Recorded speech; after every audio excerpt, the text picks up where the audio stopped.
Does that sound good for you? Yeah, I sound loud kind of, but I'm turning it down. let me look at the levels. Look fine though. Okay, and we can turn it down in post as well. Yeah, in post. I think we can in post. In post. We can do a little clap. Are we recording? We're recording. On there and on there. On there. Rolling and speeding. Do you want to clap? Yeah. I need this to line up. I need this to line up. Okay, should I put the mic by your hands? Here, wait, do it again. Wait. Cool. That works. We'll get a real clapboard for next time, maybe. We should get I saw mini clapboards on Amazon. Okay, let's we should get one. That'd be really cute. Let's do that. Hey guys. Welcome to See You Next Thursday. First episode of the pod. Welcome to the pod, y'all. We are two 22-year-old girls talking about movies, life, and mostly movies. Everything in between. Because you already know. I can't believe we're doing this. So, to preface, I get a text on, it's my best friend's birthday, by the way, Tuesday, July 2nd. I knew the date. Of course, because it's my best friend's birthday, but also I was texting everyone. I was in the park. I was speed walking. And I get a text and Frankie says, I said something to the effect of, hey, I know this would be super impossible for us to do, but I think a lot about us starting a podcast. And you responded, you said, that's not impossible. Because everything in my head, everything to me is like, just do it. And one thing about me is I go 110% in on whatever it is. Like I cannot. And you did. And I fully. And we did. Fully did. I need y'all to know. So that's how this started. Yes. And Frankie said we need a name. And I said, see you next Thursday. Because as you know, movies release on Fridays. However, they release on Thursdays. And sometimes fucking Tuesdays. No, they don't release on Fridays. And that like genuinely sends me to the moon when people are like, this Friday. I'm like, it's not on Friday. It's on Thursday. Everyone on Twitter is going to see it on Thursday. And it's going to be fucking annoying. I need to stop cursing. I got you in the post. Okay, in post. No, we are Twitter, and also I'm sorry, but I'm seeing Sinners on Thursday. I'm not seeing Sinners on Friday. And we did. I'm seeing it when it opens up. I don't know. Yeah, whatever. People advertise it as I do want to say that I am chronically on film Twitter. So a lot of my takes you might be like, hey, that's really recycled. It's because it is. Yeah, it is. And you might be asking here, what's the angle of this podcast? Like, what makes you special? Nothing. We're going to be talking about movies, and we're 22-year-old girls. That's the angle. And I think our perspectives are really interesting. I think we're funny. I genuinely think we have funny things to say about movies, and also there's not enough women commenting about movies. I mean, we are two white women. We understand. Yes. However, I don't think there's enough women in the film podcast sphere that it's all fucking men. Exactly. Sorry. Their opinions, I feel like, get overshadowed by women, and I liked materialists. Come at me. Literally, everyone get her, sick her. Like, I need you to come at me because I will tell you why I like that movie, and I will give you the facts. So, yeah. And well, we should introduce ourselves. So you're probably like, who are you? Literally, who are you? Who are you? I'm Sarah. And I'm Frankie. And I'm from California. I moved to New York City when I was 18. And I'm from Baltimore, Maryland. And I also moved to New York City when I was 18. We attended the same college. We both got degrees in film and dance. Yes. And we met at the ballet bar. We met on the first day. We literally met like the week before college started on the first day of dance class. Yes. And both of our last names start with P. So we were together at the ballet bar. And I said she had red hair at the time. Red baby bright bright red hair. Insert photo here. Literally clown and red. I was like, hey, don't know who you are, I really like your hair. And she was like, thank you, I really like your ear piercings. You can't see right now, but my ears are pierced up. And I said, thank you, oh my god. And The rest is history. What you don't know is I was talking about Frankie on Monday when I first saw her, because I was like, her piercings are so cool. She is so cool. And you were just genuinely a cool person. And I was like, she already knows everyone. No, I didn't. Well, I was like, she knows everyone. She just looked cool. Aww. And I was over here with my buffoon red hair. Like, I just want to be her. I want to be her best friend. Aww. So I just thought, I don't know, we immediately clicked. Yes. And then we were just dance majors at first, and then in like dance class we started talking about movies, and we were like, wait, we both really like film, like a weird amount. And then I added a film major, and I was like, Sarah, you should add a film major. We did it right around the same time. Yeah. And we both added the film major, and oh my god, film class. Should we talk about our shirts again? Who cares? Really, who cares about our shirts? If you're watching the pod. Yeah. Okay. Cool. I'll start our timer again. Sorry about those technical difficulties. It's the first pod, y'all. It's the first pod. I don't know what You're gonna need to take a minute and allow us. We need some time just to get into it. Speaking of, should we get into Superman? We should get into it. As I like to call it, super woke. Super woke. So today, today we're gonna talk about Superman and Eddington, because those were just the two movies that we saw together. I mean, we don't have to see them together, but like we saw those two together. We be seeing movies a lot together. Just get ready for that. Correct. And those are the two like most recent movies that came out, and we have some things to get off our chest. These are the wokest movies of the summer. Of the year. And I love it. And I love it. Let's get back to woke. Like, I've been saying this. I've just been saying this. Let's get back to wokeness. Let's get back to satire. Let's get back to hee hee ha ha. Political commentary. Yes. A little media literacy, a little thinking. Let's use our brains. Let's use our brains. But honestly, I didn't use my brain very much during Superman. It was so much fun. Yes, and yes, I agree with that. It was fun. David Cornsweet. Are we getting into it? I shouldn't.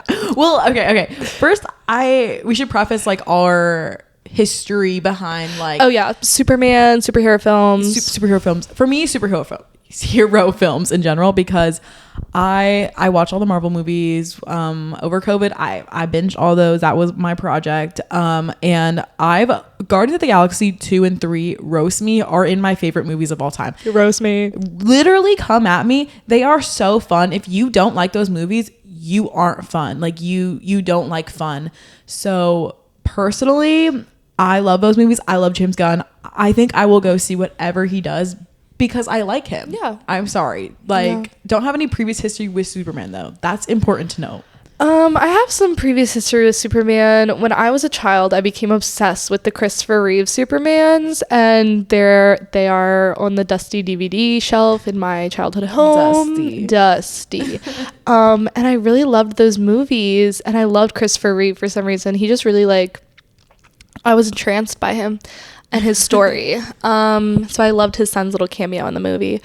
But superhero films, I'm kind of over Marvel. Like, I'm kind of really over at this point. I did watch a bunch of movies over quarantine to understand WandaVision. So I watched 20 Marvel movies one weekend with my friend, and that was a lot of fun. But it's slop. Like, at this point, it's slop, and I'm really sorry about that, but I can't do it anymore. I need real film. I need cinema back. Like, so Marty was right when he said that. Marty was right. Like, I'm so sorry. Yeah, he said those little superhero films. I don't know what you're talking about. I've never seen a Marvel. He's just too good for Marvel. But James Gunn, I think I saw 1 and 2 Guardians of the Galaxy. I've definitely seen 1. I don't really remember them or recall them. I remember the raccoon.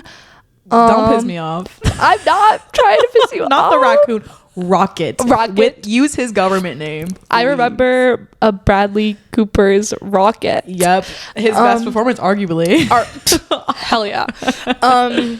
So yeah, me and James Gunn don't have much of a history, but I was really looking forward to this movie. Yeah. I love David Cornsweet. My history with David Cornsweet is The Politician and Hollywood. Hollywood, y'all. Get into it. Hollywood. It's on Netflix. Watch it right now. One season got canceled. Get in. If you like David Cornsweet, get into it. Gay for pay both times. Oof. Oof. So hurt. So hurt. Do not hurt them. Do not hurt them with that.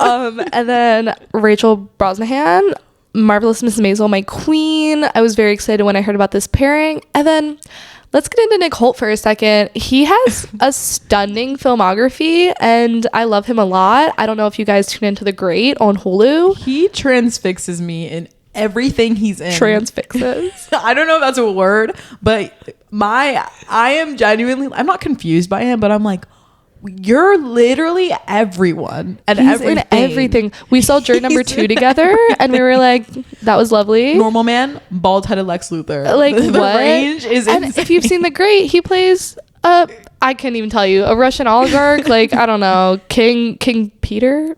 I don't know. Okay, Peter. Yeah. I forget. I haven't seen it in so long, but yeah, he's always been like on my mind. I still haven't seen Nosferatu, but I've heard he's great in that. That's Pookie Bear. He is so good in that movie. So this triple threat we have going on with these incredible actors, I was very excited for Superman. Yeah, I think the Twitter beforehand was so, I loved everyone just writing for it. Mm-hmm. I think I like live for those moments when Sinners was about to come out and Ryan Coogler dropped the iconic Kodak video, and then the whole internet was writing for Sinners. Wow, that was a moment in history. I just got chills thinking about it. I just got chills, genuinely. Like thinking about that, and then I'm thinking about Superman 2, and everyone was like, this is so heavy-handed, this is so like what we need. I was like, okay, now I'm excited. Like, now y'all got me excited for this, because like I don't have any history of Superman. I was like, honestly going in, I was like, he's a boring character. He can do everything.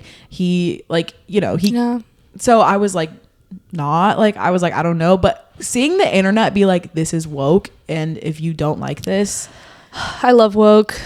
I love woke. I'm gonna use the word woke because that's just the word that comes to mind. Yeah, it was super woke. I loved it. Super woke.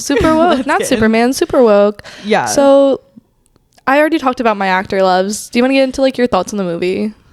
Yes, let's get into it, because I have opinions. You have thoughts. I have to somewhat read my Letterboxd review, because just as a preface, right? Just as a preface, if you're pro-Israel, I need you to get off of this. Log off. Free Palestine. Vote Zoran. Literally kill Trump. I will bleep that. Bleep. Trump, murder Musk, put me on a watch list. I do not care. Defund the police. If you like any of those things that I just said, or if you don't align with any of those things that I just said, yep.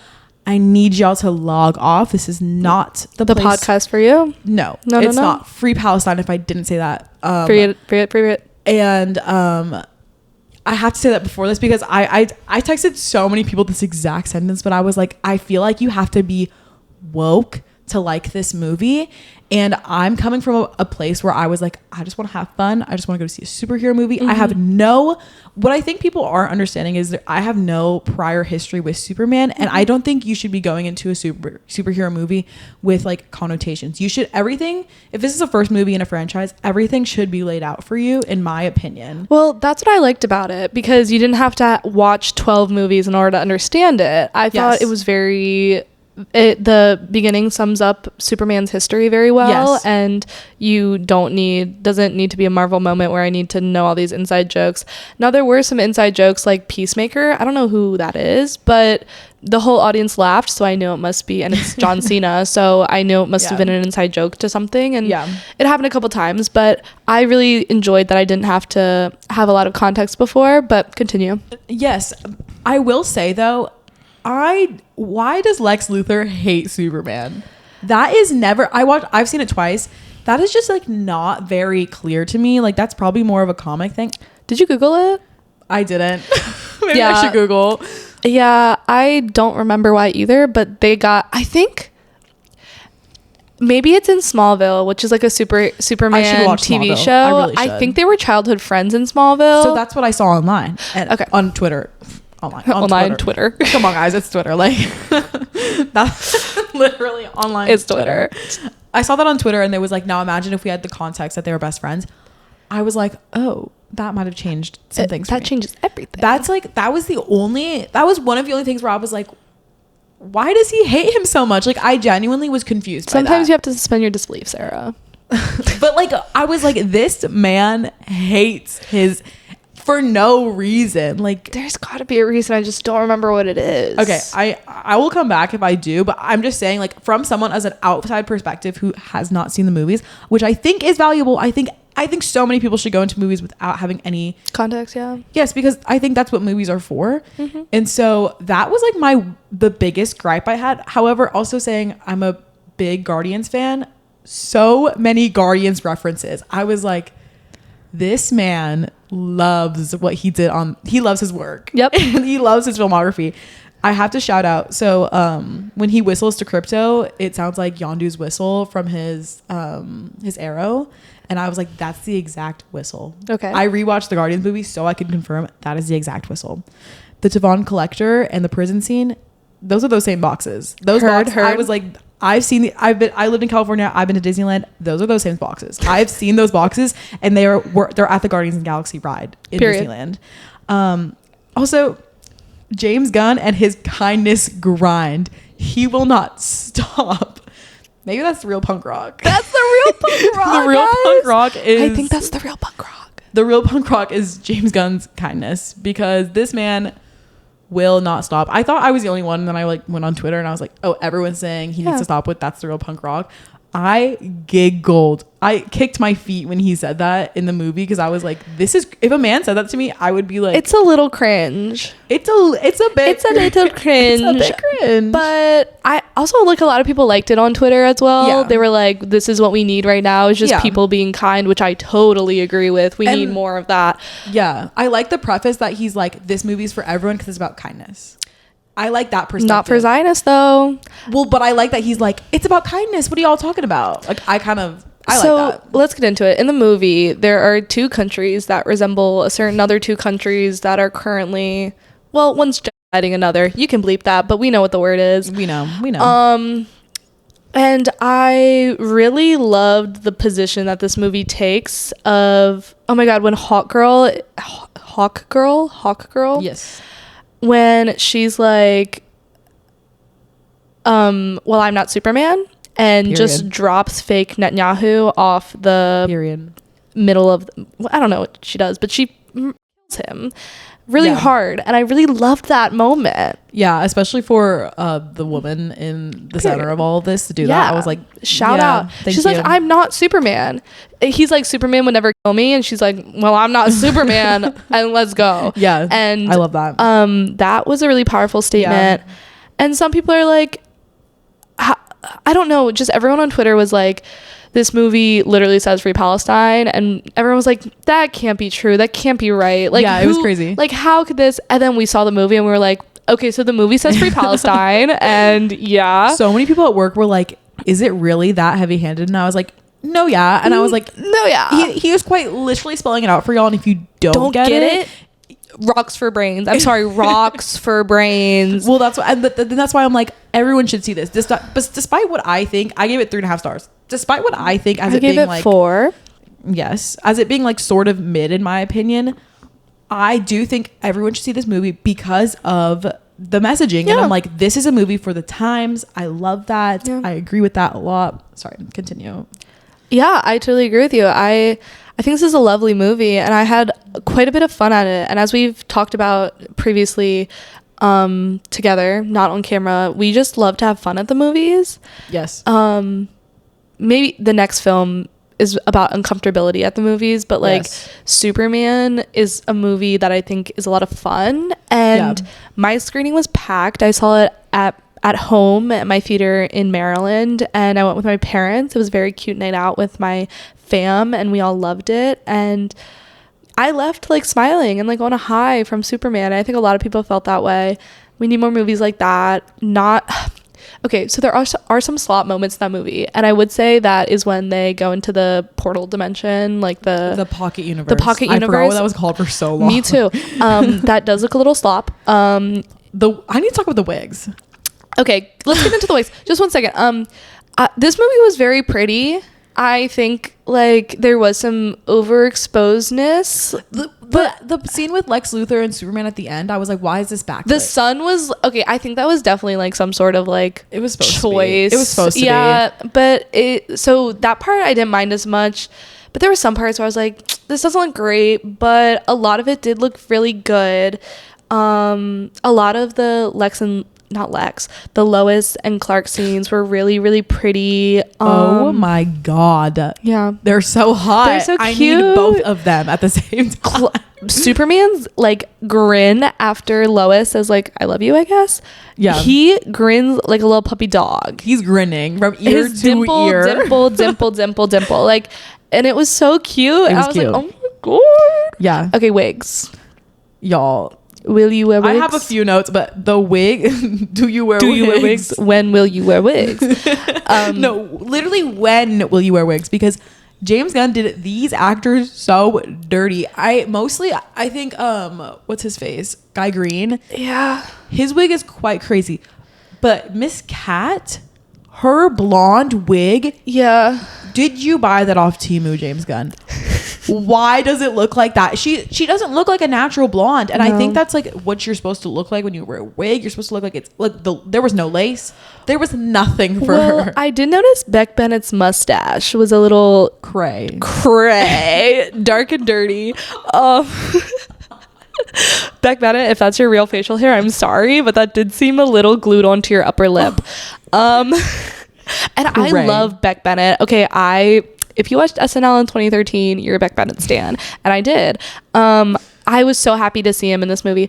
What's interesting is I didn't really notice the wigs until you said something. I've only seen Superman the one time. Sarah's seen it twice. But I didn't like really think about the wigs until you said something. I'm just big on wigs because of Drag Race. I'm big on wigs. She's big on Drag Race. Drag Race, guys, we'll get into it. I'm big on Drag Race, and so like I listen to podcasts with drag queens, and so I can clock. You clock that wig. I was like, there's no lace. She literally, this looks like it was bought from Amazon or Temu, and they were like, let's just make her blonde.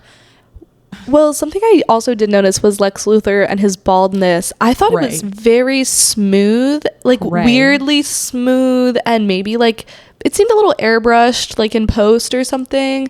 Like there are no wrinkles. I don't know. Like I know he shaved his head, but how can you shave it that close every single day for shooting? I don't know. Maybe it's a little nitpick, but I remember watching the movie. There's a close up of his head, and I was like, "Your head looks weird right now. Your head looks cray, man. Your head looks really, really weird. It looks like an egg, and I'm uncomfortable about it." Yeah. I want to preface too, like these are kind of all nitpicks. Like, oh yeah, I like the movie. It was a nice night at the cinema. I will get into the people at my screening, but it was a nice night at the cinema. And the cinema. Nice night at the cinema. I will say the chemistry between Lois and Clark was really good. Steamy. Yeah. Steamy. That first makeout scene, I was with my parents. I was uncomfortable. I was like, y'all know the feeling. Y'all know the feeling. They were making out on that countertop. I thought it was going to transpire into more, to be completely honest. Wait, is this movie rated R or is it PG-13? I don't know. Oh, we're such bad podcasters. Fact check it. I think it's PG-13 because I had kids in my second screening. Yeah. Like they should have had sex. Like that would have been really hot. So I thought that counter was going to be put into use, to be completely honest. Because I was like, whoa. Like it was, and like watching it the first time, I was like, whoa, that is a lot. Steamy. But I was to be completely honest, I had to see it the second time because I was so enamored by them that I was like, this is a little much. I need to like pay attention to what's happening. Like actually watch the movie and not focus on the two hot people in front of me. You're so real. Everyone was so hot like the entire time that I was like having trouble, to be completely honest. Yeah. Yeah. But like, again, I'm just being super nitpicky about this, and it's because my expectations for James Gunn is like through the roof because genuinely, I think he's gonna. I think the next couple movies, like not the first movies in the series, but like I think the next couple movies are gonna be really lit. Yeah, Supergirl. I don't know much about Supergirl, but I'm really excited from what I saw from the post-credit scene, and I hope David Cornsweet's in it a little bit. I need him. I need to see him again. How would you feel? I haven't seen the Robert Pattinson Batman. Have you? I have. So how do you feel about that, like entering the DCU, the new DCU? I would like that very much. Me too. I would like to see Robert Pattinson and David Cornsweet interact with one another. That's just a girl can dream. That'd be very interesting to me. I would need to watch the Batman first. It's really good. I don't have much of a history with Batman at all. I haven't even seen like the Chris Nolan Batmans. Like, okay. It's a blind spot. The thing about Batman is he is virtually can't do anything. Oh, I was gonna say he doesn't have superpowers. He's me. He's genuinely me, but he can be me better. And like, because he doesn't have any superpowers, so he's a normal pedestrian just beating people up, babe. And I love that. I love that.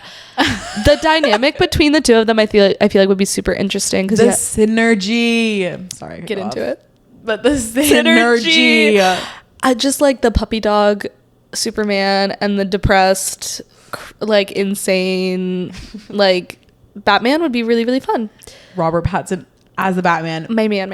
interacting with David Cornsweet would just be like the dream. Wow. Do you know if it's gonna enter? Do you think? Or I don't know. I think James Gunn has like dispelled the theory, but also he keeps like saying I don't know as well. Love that. And so we don't know. I don't think we know at all. Everyone's going crazy over the thought of it on Twitter though. I would like that very much. And I do think, I mean, even if the Batman movies just exist in their own entity, that's really cool too. I really like that.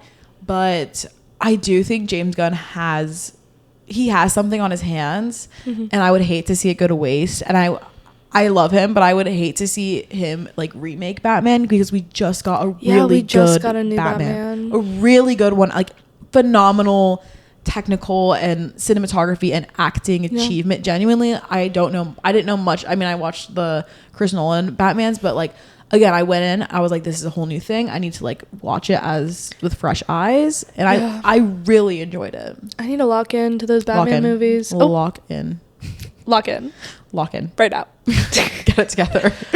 Are we done with Superman? I mean, oh wait, I want to hear about the boys that you're screening. I keep teasing this. Oh my God. Okay, so we had a really cute moment because we both went at like 7:45. We went at like the same time in two different states, and we were both like, bye, going into the movies. Yeah. And then we got out of the movies at the same time. We were like, what did you think? Yeah. But you saw it. I saw it in IMAX, regular IMAX. You saw it in. I saw it in IMAX 3D at the Link, babe. At the Link. That's new term. At the Link.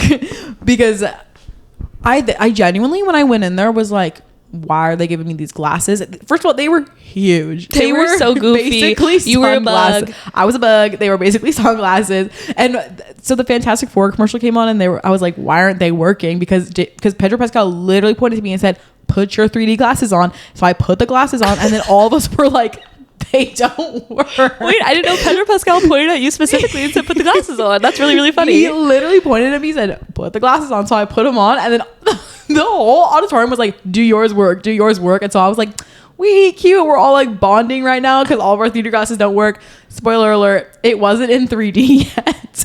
Okay. He just lied to us and said, put your 3D glasses Pedro on. Be lying. Pedro. We'll get into it. Give us a second. I want to hear about the boys. So I'm sitting there. I'm like cute, eating my popcorn, eating my candy. And the Wicked for Good commercial comes on. I'm like, wait, love this. I haven't seen it in IMAX yet. Would love to see this in IMAX. So I was like watching. I was like, yes. Sarah's living her best life right now. Jen, I was not high on Wicked 1. Screw. Literally, I need everyone to come for me. Was not high off of the first Wicked because I knew part 2 was coming and I knew part 2 would give me everything that I needed. And so I'm sitting there. I'm so excited for part 2. I'm like, this is going to be great. What do I hear at the end of it? The entire audience boos. Boo, boo, boo, boo. Boo, boo. And everyone starts giggling. And I literally look around and I'm like, I'm unsafe. I am unsafe. I am in unsafe territory because what do you mean? What do you mean? Well, how many women were in your screening, Sarah? It was girlfriends. It was all girlfriends, me apparently. And girlfriends. AMC Link be like that sometimes. Especially, I should have known because it was Superman opening day. 3D. Brother. I should have known, but that genuinely turned me off so much because then right after that, the Running Man trailer with... And they were like, whoop, whoop, whoop. They literally were like, someone behind me goes, oh, I'm going to see that one. And I was like... It doesn't even look that good. I'm sorry. Did I ask your opinion? This is my screening, not yours. Did I ask you if you wanted to see Running Man with Glenn Powell? Get out of freaking here. Running Man, bro. Literally look for the exits and exit now because I was so annoyed. So like that was the connotation going into it and I was really turned off by it and I genuinely was disgusted because I was like, why are we booing Cynthia Erivo and Ariana Grande right now? Like, Some people are just misogynist. Now, I do have empathy in my heart for the people who didn't like Wicked, but why are we booing? Like, booing has no place in a movie theater, I don't think. Like, just clapping and support and love towards the beautiful art of film. That was crazy. Was Wicked Part 1 backlit? Yes. Was it gray? Yes. John M. Chu, I saw you fix those in the trailers, babe. Yep, we saw it. And that's why I'm excited, because the coloring looks great this time. Thank you, John M. Chu. But, like, nothing warrants anyone to boo. No, never. And it was, like the entire... And you know how, if you've ever been to AMC Lincoln Square, you know how big that theater is. That seems like... I don't know if this is true. 200 people. I think more. I think 250. Like, that is insane. That is a huge theater. You're basically in like a stadium. Like, truly. That's what it feels like. I come in and I'm like, you go yes, you at go the in. stadium. We went for Sinners, and when we were walking to our seats, it's like you're about to fall off. Like, it's so steep. People kick in my chair. I'm like, every time I'm in there. No, literally. People get so mad too. Thank God it flooded. No, I'm kidding. No. Wait, who said that? Wait, who said that? Wait, who said that? But I can totally see that energy coming from AMC Link IMAX for the Superman movie. And I'm really sorry you had to go through that. It was crazy energy, but I saw it again in Dolby. I think Dolby should work. However, I don't think it always works because sometimes everything was just shaking and I was like, that's too much. That's a little too much. That's too much. That's a little too much for me. In my screening, I really took notice of the people being on their phones. Now, this is really, really annoying to me. And I know for some people go to the movies once a year, twice a year. It's their only time when they go to the movies, and maybe you're a teenager and maybe you just want to check your phone for a second. Hey, no. Hey, don't do that. This is not the place to check your phone. The cinema is quite literally one of the only places where you should not be on your phone. Hey, don't do that. Hey, don't do that. I don't care if your brightness is all the way down. I don't care if you got a call from your mom. You put your phone on Do Not Disturb or turn it all the way off for about 2 hours and you can handle it. This is one of my biggest gripes with the people who go to AMC's. It's never a problem at NIF. It's never a problem at like Angelica or like the art house theaters. Yeah, literally. It's AMC and Regal because the normal folk go there, and I'm sorry about that, but we just need to normalize throwing popcorn at people who have their phones out. Correct. And like any live theater just in general, again, yes, live theater, dancers, live theater, I have seen it many a time. This is basically live theater to me. It's art being put on screen. Like, yes, you're disrespecting the filmmaker. I'm so sorry. I'm about to get really heated. No, it's like actually making me annoyed because thinking about it, why are you on it's crazy because you buy a ticket, you buy all the accoutrements, you buy the popcorn, you buy the soda, you go in there and you're like, I'm ready to have uninterrupted time. I'm ready to watch a movie. And then you're like, my phone just buzzed. You're clicking through Instagram stories. Crazy. You're texting the group chat. I'm sorry. And worst of all, you're taking pictures of the screen. Piracy is not a victimless crime. We see you. I see you. And I'm about to call the cops on you. I'm sorry. ACAB, but I'm about to call the cops on you. Like, I can't do it anymore. So that I did notice that a couple of times. I try not to get too mad and I try not to let my eyes wander to the phones in the room, but it's really hard. It's crazy. I just respect the art of cinema way too much, and I would never touch my phone during a movie. It's just, to me, it's again, what I just said, you do everything to do this and you are still on your phone. Like, what do you mean? I can't. What do you mean? I just got really heated. Yeah. Let's cool down. Maybe with some Eddington. Let's cool down with some Eddyville. Eddie. We're about to go to Eddington. Okay. Ari Aster, babe. So I've never seen Hereditary, but I have seen Midsommar and Beau is Afraid. What have you seen? I've seen the first 10 minutes of Hereditary, if that counts. And I'd said, this is not for me. This is not the movie for me. No, it's not. I am a scared girl to my core. I would like to watch it though, eventually. The weird thing about me is I love like body horror and I love light horror. I love the Scream franchise. I love Final Destination. Get into it. I love Nightmare on Elm Street. I love all the classic horror because I'm like, it's not that scary. Yeah, it's practical effects. And to me, I like to be grossed out. Like, I'm like, yes, give me like pimples popping, give me people breaking their nose. Okay. Give me, yeah, crazy. I like really disgusting things. So like, I'll watch that. Like, I'm like, sure. We cut off heads in the first 10 minutes, a staple, might I add. I'm just like, I'm automatically out. Yeah. And Midsommar kind of gives me the heebie-jeebies. When I first watched it, I was like, it shook me to my core, to be completely honest. It's a crazy movie. It is a little, it's not a little, it's nuts. Yeah. It's nuts. However, I was like, I respect it. Hey, respect. Beau is Afraid. Now, Sarah had never seen Beau is Afraid, and we bought our Eddie tickets, and I was like, you should watch Beau is Afraid. Your best friend's favorite movie is Beau is Afraid. Yeah, my best friend, he's like, Beau is Afraid is my favorite movie. You have to watch it. So we locked in 3 hours to Beau is Afraid. I'd seen it previously. I saw it in the theaters when it came out in 22, 23, something like that. 23. Yeah, I saw it in the theaters. It was definitely a interesting watch then, but second time around, really hard watch. Really, really hard watch. I don't even know if me being in a theater would help this. Maybe it would because it's like dark and like you can just, all you see is that. This was actually the biggest displeasure I've ever had of watching a movie. Hated that.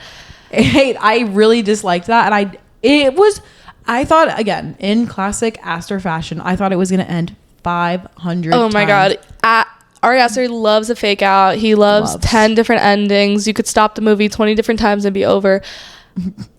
Yeah, I think the first 45 minutes of Beau is Afraid is really fun and interesting. The whole like Gotham, New York City moment is like really really fun. And I really like the animation sequence is cool. I love that. I love the animation sequence. There are parts where you're like, this is a really interesting movie. The part where the girl drinks the paint, it's like that little girl gave the performance of her lifetime. I don't know where she is. I need her though. Need her. So I do like there are parts of that movie that's really good, and I do really respect Aster for the blank check film of just like doing whatever the hell he wanted to. Yeah. But Eddington. Now this is a movie. Now this is a film. Un film. Un film. Un film. Un cinema. This is cinema. So Eddington. We saw this together. And we left the theater kind of stunned. Girl, when I was like sitting there, I was like, I don't have an opinion. When I was done with the movie, I was like, I don't have an opinion. All of Ari Aster's films, I think I have never given a star rating because I'm like, I have no idea. Yeah, and on Twitter before, we were just seeing what came out of the festival run, and people really didn't like it on the festival run. And then when people started seeing early screenings, like press screenings, people were saying like really just divisive things. Like some people loved it, some people hated it.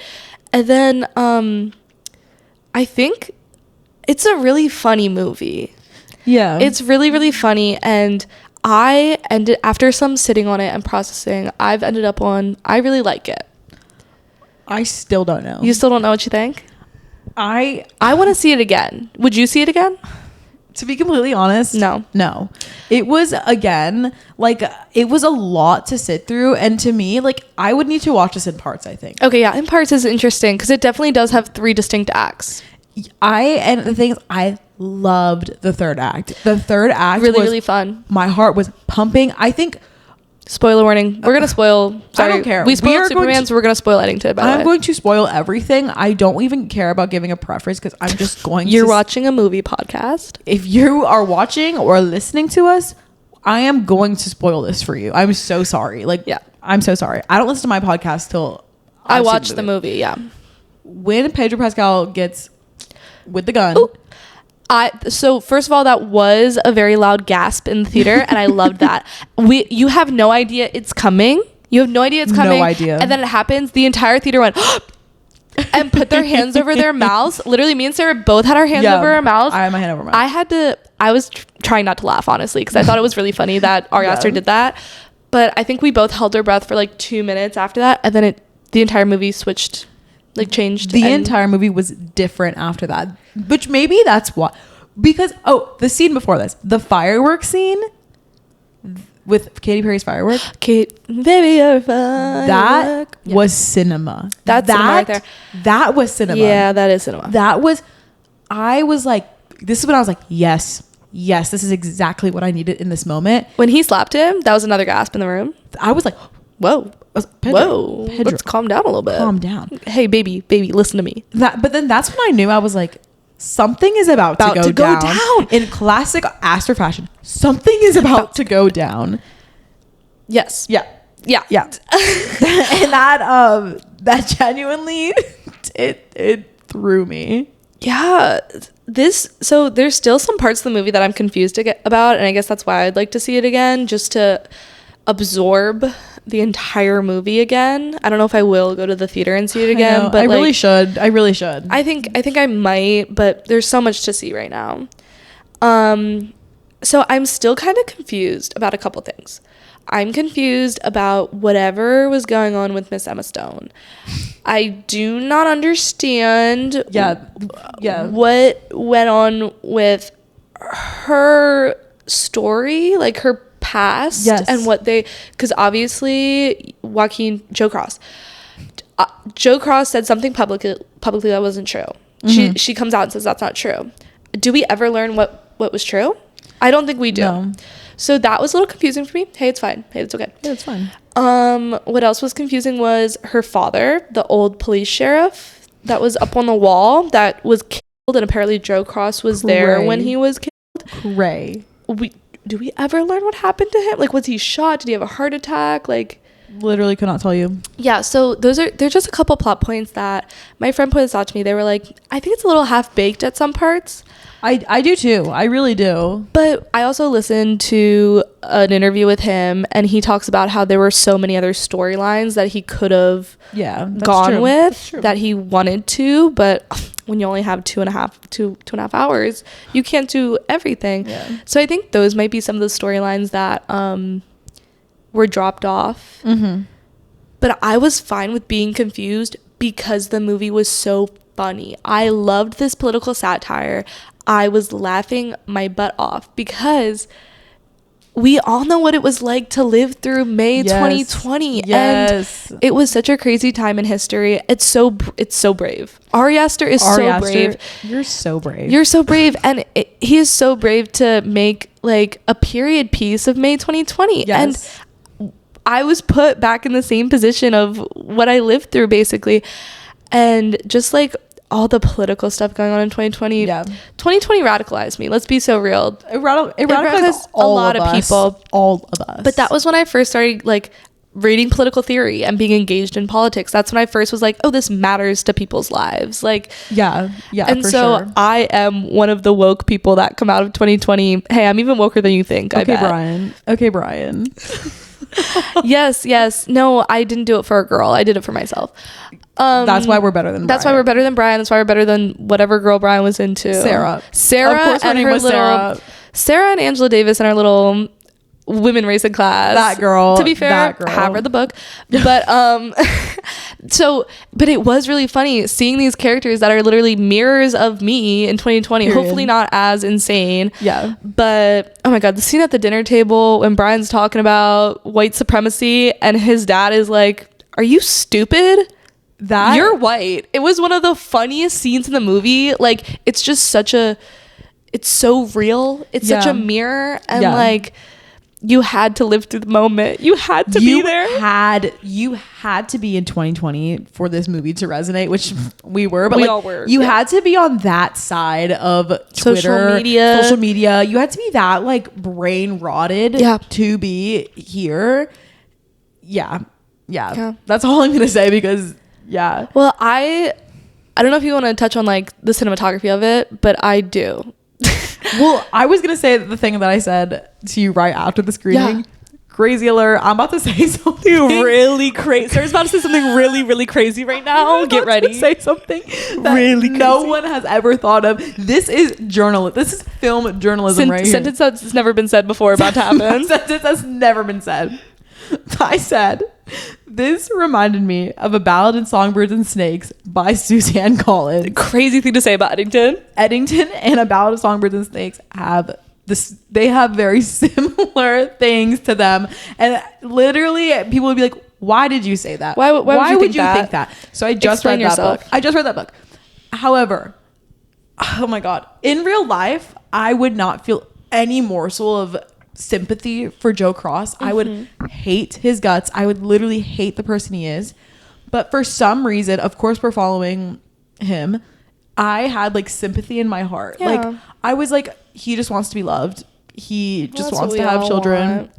He just wants like a happy life. And he also like, I feel like he's not my father because like my father is much more like political and like actually knows what he's talking about, but like in a way he's like, what's going on social media, and like that, and that's really real for parents, and that like kind of broke my heart a bit because I was like, oh my god, like he doesn't know, and like it's just like for adults who aren't like chronically online, which like you shouldn't be, yes, but like especially with 2020 and the things that were happening, it reminded me of Coriolanus and Sejanus and how like Ted Garcia reminded me of Sejanus and a little bit. It wasn't like quite Sejanus levels of wokeness, I would say, because Sejanus, my king, I love you.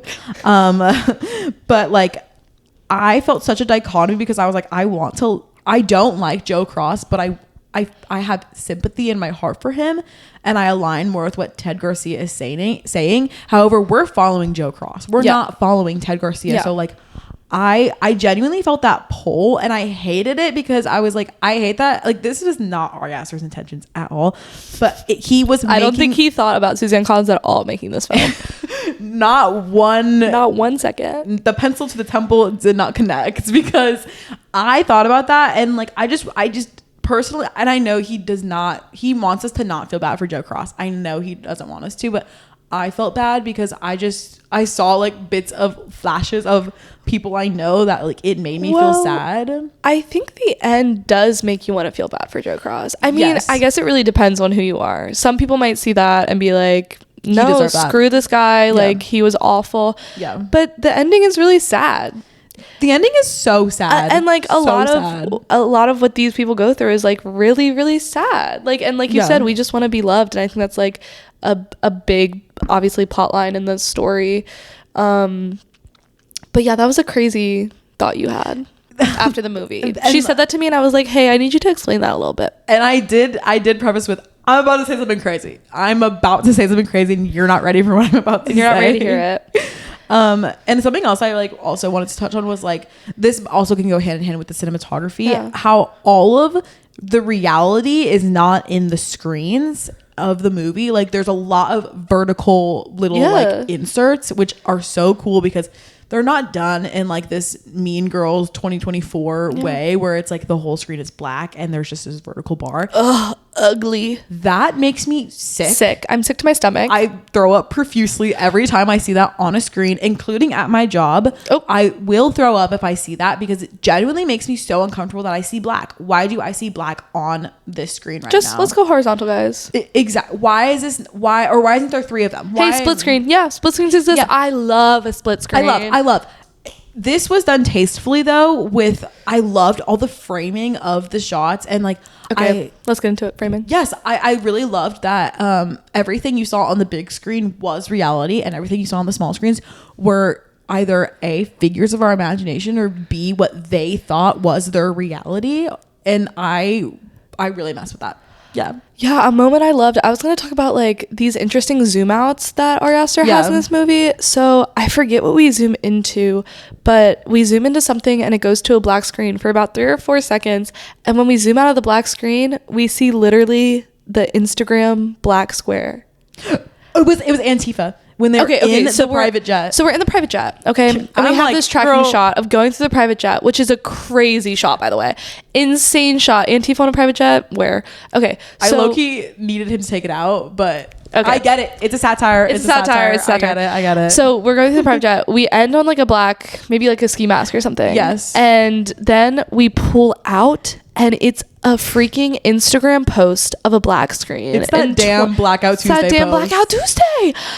Did y'all post on Blackout Tuesday? I didn't post on Blackout Tuesday because we're not performative up in here. I'm so sorry, guys. And like, oh my God. And people tried to come for me when I didn't post on Blackout Tuesday. And I was like, so what does this mean? Now I was posting the infographics. Now I was posting the infographics. I was signing up for all of the change.org. Hey, change.org.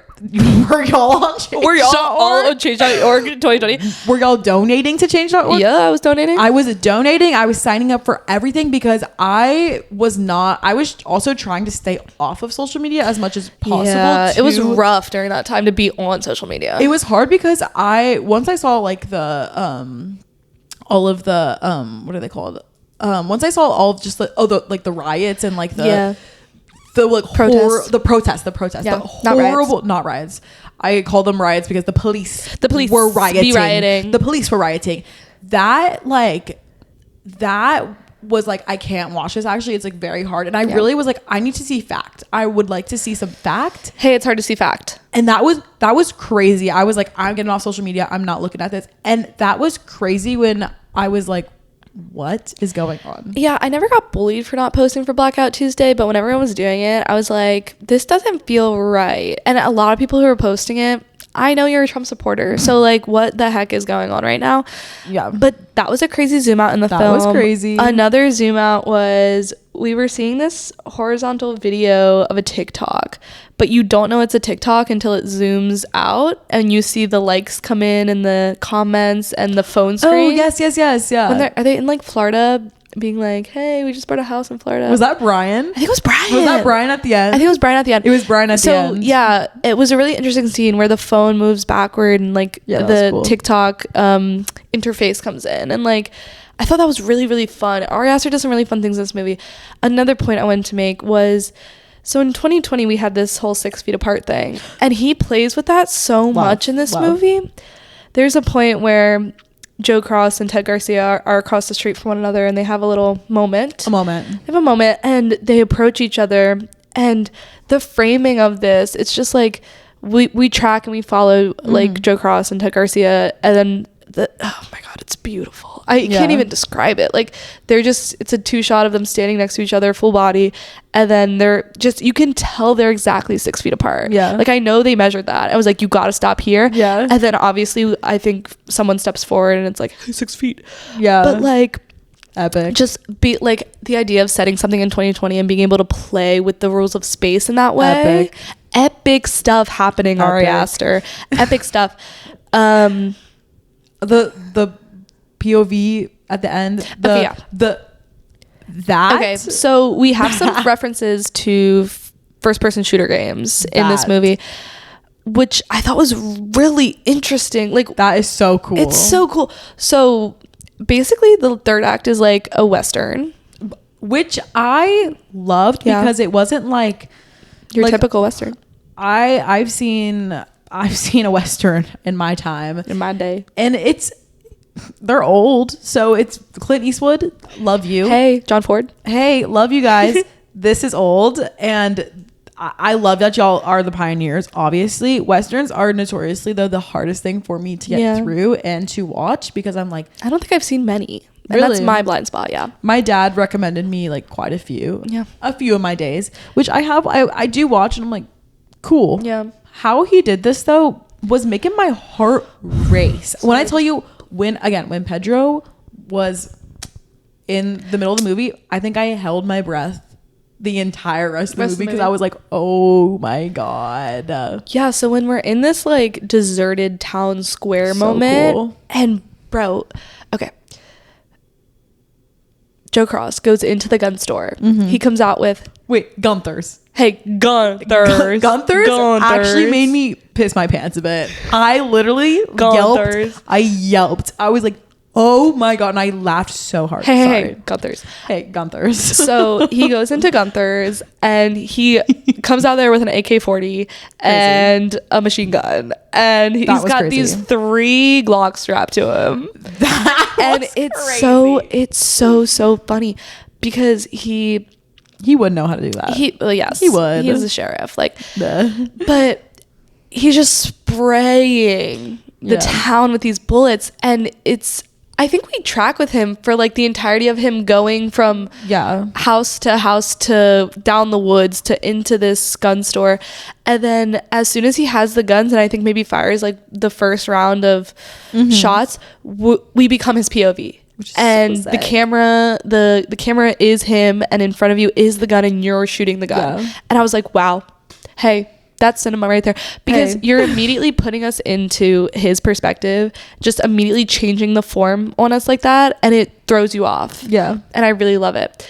And then right after that, there's a couple scenes where the camera pans in the same scene. The camera pans around him so we can see the entire like town square, but he is still the center of the frame. So sick. And it reminded me of when you're playing. I don't play shooter games, but I know, my brother did. Exactly. I know what they look like. Everyone does. But it reminded me of when you're on the controller and you're going left and you're going right and you're looking around the area.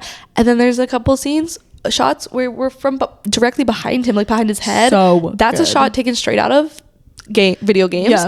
And I'm just like, dang, he's not even like, I don't know, I don't know how smart you have to be to pick up on this stuff, but I just thought that was genius. Also because like Ari Aster again is known for horror, and this like, is anyone there?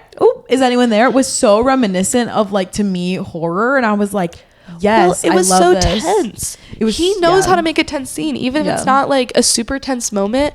His use of music is really interesting. The music was so interesting in this. Yeah, I really enjoyed it, but it made every scene tense, and you're on edge all the time. The entire thing. Yeah.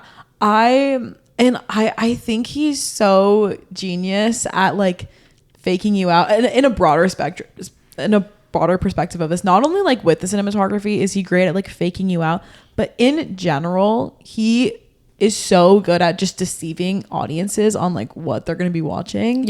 And I think especially he plays with the cinematography specifically in this. I think, I mean, I see it a little, I do, as much of a displeasure Beau is Afraid is, I do think it's like an essential watch to this, because you just see his form and his style so refined. Like this is I think this is his best movie. Like, me too. It's really beautifully directed. That's what I was thinking the entire time. I was like, this is kind of flawless. I really enjoyed it. I think I enjoyed it because I've been sitting on it. We've had to process this for a couple days. It's a large movie. It's a big movie you have to sit through, and at the end of the day, it was hilarious. It's a mirror. It's a period piece, and it puts me back to where I was then. Do you think it's too soon to release a 2020 movie? Nope. I don't think so either. No, we're 5 years removed. Like, and what happened was so singular and monumental. 2020 pandemic. Protests, politics. Like, just politics. That combination was brutal, and we lived through it. Now is COVID over? You could say no. Are the politics over? Definitely not. Honestly, they just begun. Okay, there you go. It was the impetus. It was the start. 2020 was the start to a lot of things. That's so true. And I think we can look back on that time. You can look on it with fondness. You can look on it with hatred. But you can look back on it. Now, I do forget a lot of what happened in 2020 because a lot of us did block stuff out. That was like my fear going in. I think we both talked about it. We were like, we don't remember 2020. I don't remember much. But this is truly a time capsule. Time capsule. It like genuinely, I was like, oh my God, like I was there. And it feels crazy being like, hey guys, I was there. Like, hey, we were there. Hey, I was there. And we were 17. Fresh kids. 17. Fresh kids. I couldn't even vote at the time. Yeah, no, that was really sad. I don't think I was even as, I think again 2020 like really radicalized me. I wasn't even as like politically minded. I wasn't. Yeah. But literally just that election, the 2020 election in general, made me so much more like, oh my God, like this is so important. This is life changing. Yeah. And I learned so much in 2020. I learned so much. Yeah. I learned so much. Yeah. So let's talk about an example of bad political satire. Hey, our favorite director. Oh my God. Here's a movie I hate. It's called Civil War. Have you ever heard of it? Hey, have you heard of it? Do you know about it? I hate this movie with a passion. Yeah. I did see it. I think I saw it in IMAX maybe. I saw it in Dolby. A mistake for a Dolby. scared girl. So I saw Civil War by myself. Me too. I don't know if I was necessarily excited, but I was definitely peaked because I was like my girl Kirsten and my boy Jesse Plemons. I was like anything with Jesse Plemons. I'm like, yeah, get me in there. Also, who's the Priscilla girl? Kaylee Spaney. Was in it too. That was a pretty stacked cast. It was a pretty great cast. And this is before she filmed Priscilla. So I was like, she looked young. Oh, I was like, my girl. Like I was so excited. Yeah. I just hated this film a lot. You still do hate this film. I still hate it. I'm never gonna watch it again. I'm never gonna watch Warfare. You cannot make me.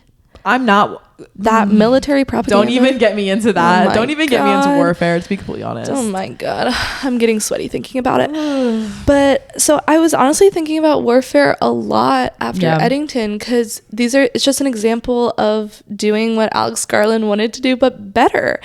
Now, totally. I think the problem in here lies, Alex Garland set that movie in the future, and it's a civil war between two factions, and we're following photojournalists. I think that try to be apolitical. The perspective of it. You took a photo of the freaking Antifa massacre. You took the legendary photo of the Antifa massacre. Which, like, that dropping in the theater, I think my entire theater was like, what the bleep?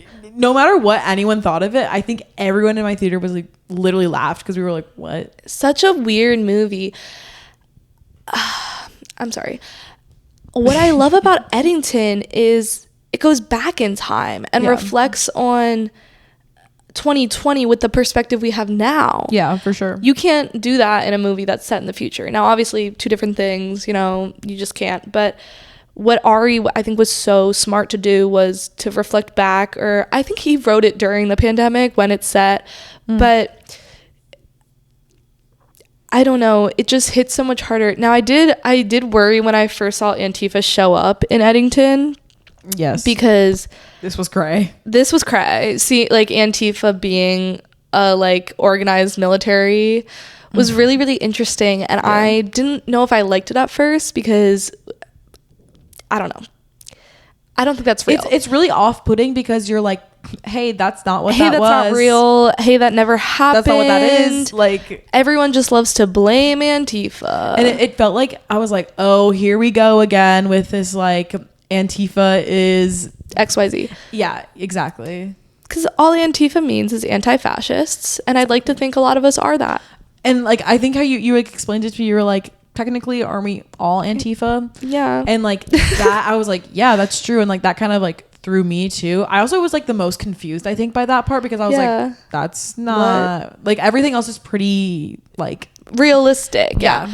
But then I heard him talk about it a little bit on a podcast, in an interview, and I think I understand more why he put that in and where he's coming from now, because not everything in the movie is true.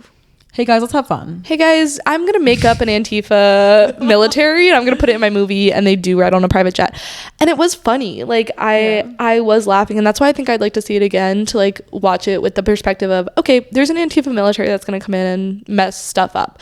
You're convincing me, honestly. Hey, we're going back. Hey, I might be going back to the cinema. But yeah, that really threw me at first, and that made me think of Civil War, because Civil War was, oh my God, I don't even remember how that movie ends, but it, like, that movie ends with them the president, and then they take a picture of them like stand it like literally I think like they put like a foot on his like head and they're like, and then that's the ending and everyone's like yeah, radical, and I'm just like right. Also, so right. I don't know, I guess Alex Garland was trying to be apolitical in that movie and make fun of both sides, whatever. Eddington is making fun of liberals, dumb Republicans and conservatives, people who fall into conspiracy theories. Like I don't know, it's not trying to be apolitical at all, and I love it. Like Ari Aster clearly has a point he's trying to make. I feel like his political views are pretty obvious when you watch this movie. And if you walk away thinking it's apolitical or it's making fun of you, maybe you're a liberal. Well, that's my thing too, is I'm, again, with it being uncomfortable, I'm like, I'm so happy you feel so uncomfortable by this, because you should. And in a way, like, all of us kind of see a little bit of us in that. Like I was not this person, but the radical teenagers being like, I'm a white person, I don't even have privilege to do this. Like that was genuinely making me like, that was frying me, because I was like, I literally know people like this in my life. Yeah. And like, I understand your sentiment and where you are coming from. However, we need to think about what we're talking about. Mm-hmm. And I think like, in a way, it was so funny seeing like those people like come to life almost for me. And even like the dumb Republicans, I'm like, yep. Well, those politically enlightened teenagers are like, I think, somewhat a caricature of what we all went through in 2020. But those people definitely existed. People who got into it for the wrong reasons or still don't hold those beliefs. Like 2020 should have been a starting point for you, and then you keep getting more informed. People don't wear masks. People who like believe that we should, like, everyone like shouldn't have worn masks and like we're all free and like we should all do whatever we want. And like, in a sense, like, I'm like, understand where you're coming from. I can't breathe in a mask. However, during that time, we were so scared. We did not know what was gonna happen. So anyone not wearing a mask, I was freaking out. It was scary. And like, bro, when people wore the mask under the nose, I wanted you D-word. I hated that, because you're gonna put on a mask and not wear it, right? Just take it off at that point. Hey, take it off. Which Ari Aster does that in the first 5 minutes. And I laughed because I was like, real. You know exactly what's gonna happen in the movie in the first 5 minutes just from that interaction. It's really, really funny. The cop. Michael. Hey, Michael. Was what an interesting character. So interesting. Because just, I don't know, he just was really, really interesting to me. So you said you felt sympathy for Joe Cross. I left the movie feeling a lot of sympathy for Michael. Me too. Because he goes through this weird and awful thing. Yeah. And you just have the dichotomy of being like a black police officer in 2020 and having these, what I assume is two worlds inside of you, and like wanting to, I don't know, his annoying ex-girlfriend being like, you should be here on the front lines with us. It was Sarah for me. Sarah was so annoying. It was Sarah for me. Not you, baby. Not me, guys. Not me. It was Sarah telling, a white woman telling a black man how to feel.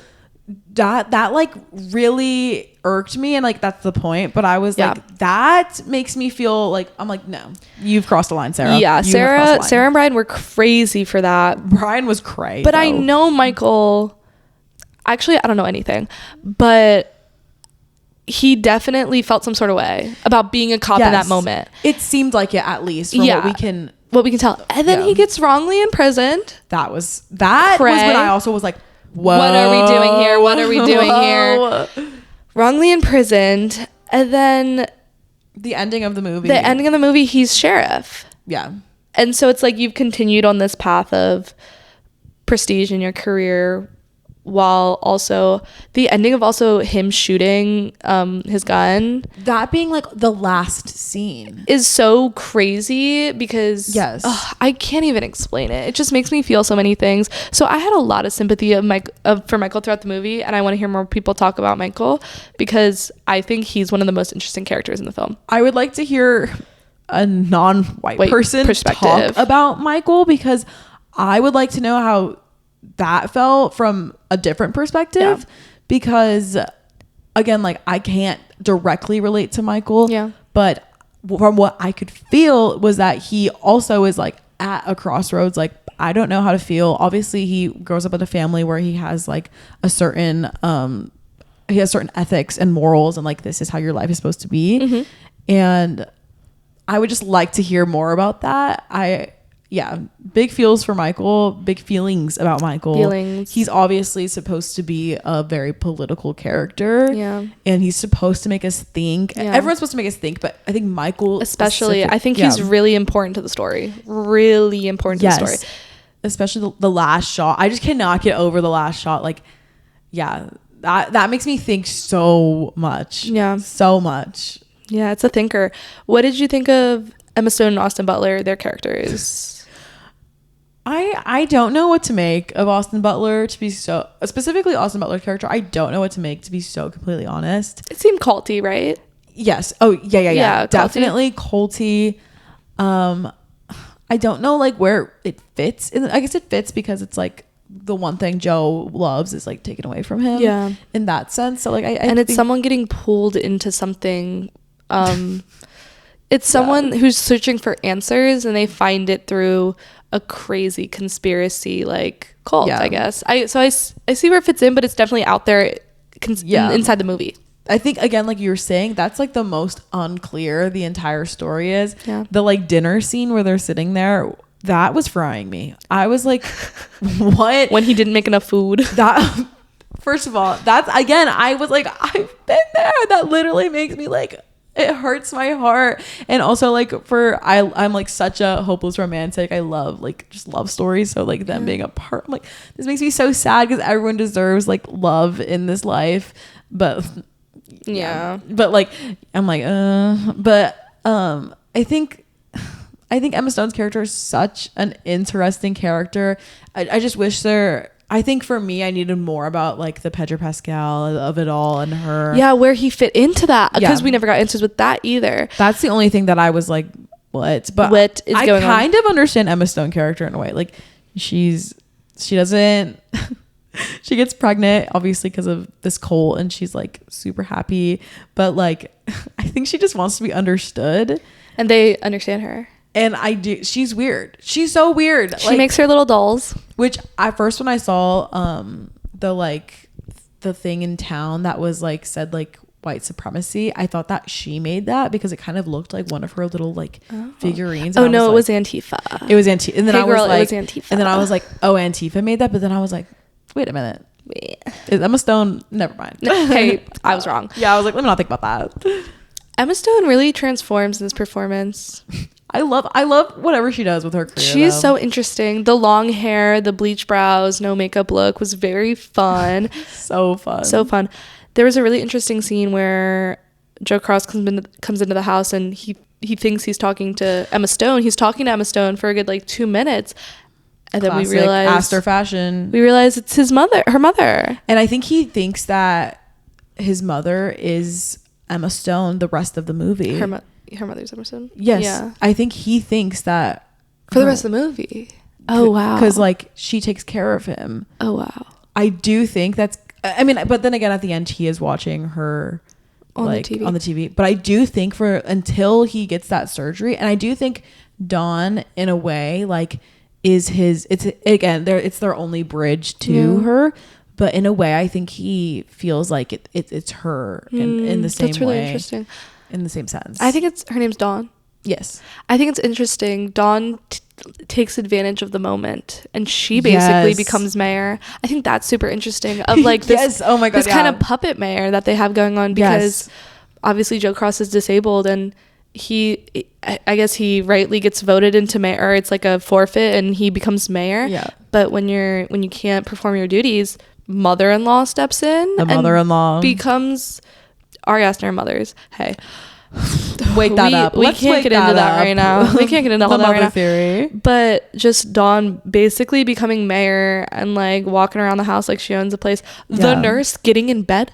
That was so funny. That was so funny. And I like didn't expect it, but I was like, yeah, I see actually it. Checks out. Yeah, I was like, actually, Dawn, I need you to be happy. Like I need that for you.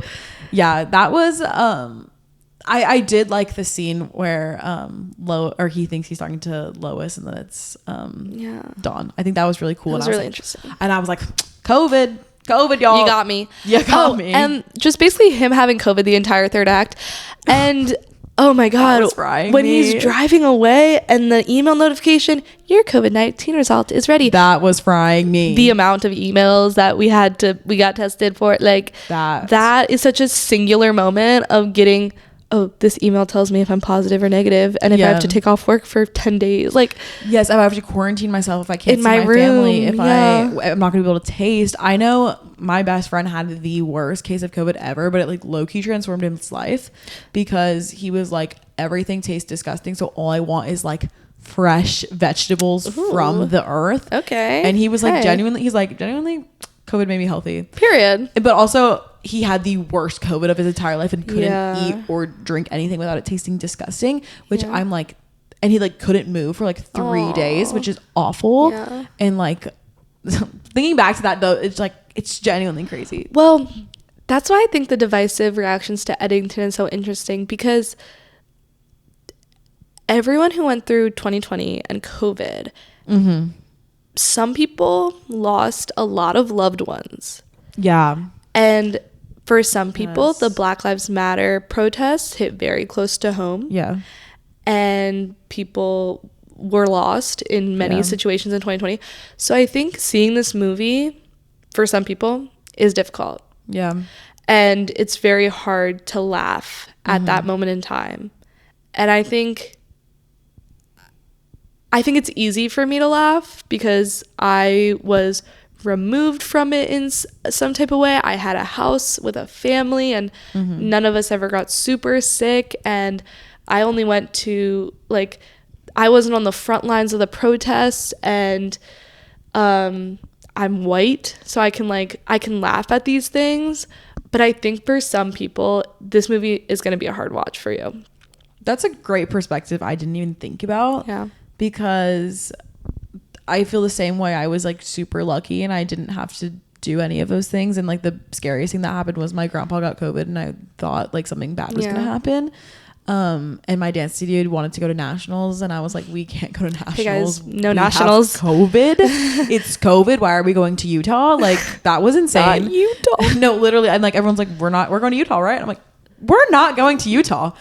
And that I didn't even think about that perspective. So I think that was just like very well said. And like, again, like I have the privilege to laugh at this. Yeah. Aster, you're so brave. You're so brave.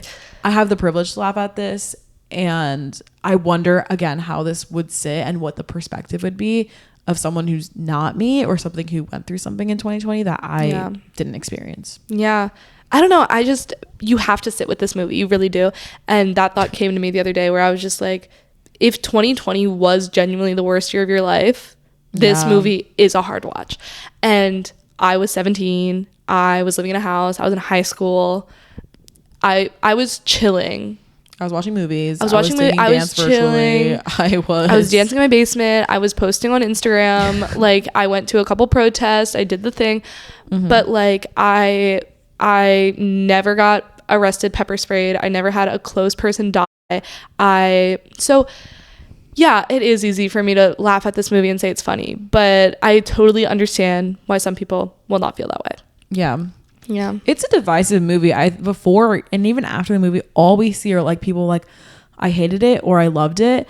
And we didn't have any walkouts, but I find it so interesting that people walked out of this movie. I'm wondering why and who and where and why and how. What's like what the reasoning is? Yeah. Because like I get it's a hard watch, but I'm like, how hard is it? Yeah. For me, if I'm paying for a movie, I don't leave a movie. Even if I hate it. I'm sitting through that because I want to read it on Letterboxd, and I don't think I'm allowed to have opinions unless I see the thing. Valid.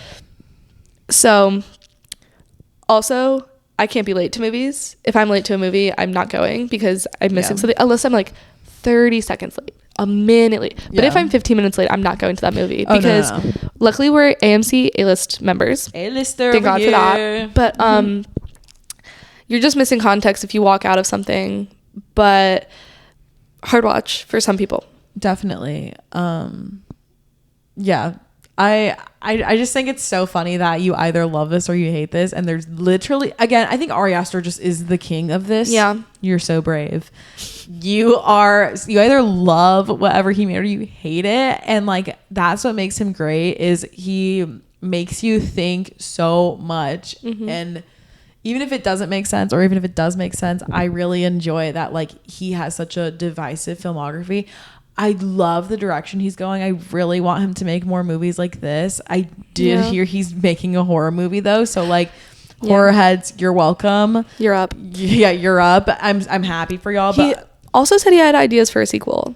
And I don't think it's a direct sequel, but he did say characters are involved. References. I'd be interested to see that if it takes place in 2020 or in the future. 2024. Hey, 2024. 2024 could be a great one. Yeah. There was a lot in 2024. Yeah, there was. That could be a great I actually don't know if I need to see Ari Aster's take on 2024. Need to see his every year, 2010 through. Hey, he goes through the years. I need the Obama era too. I need to see it. Yeah, that'd be. Yeah. Definitely a take.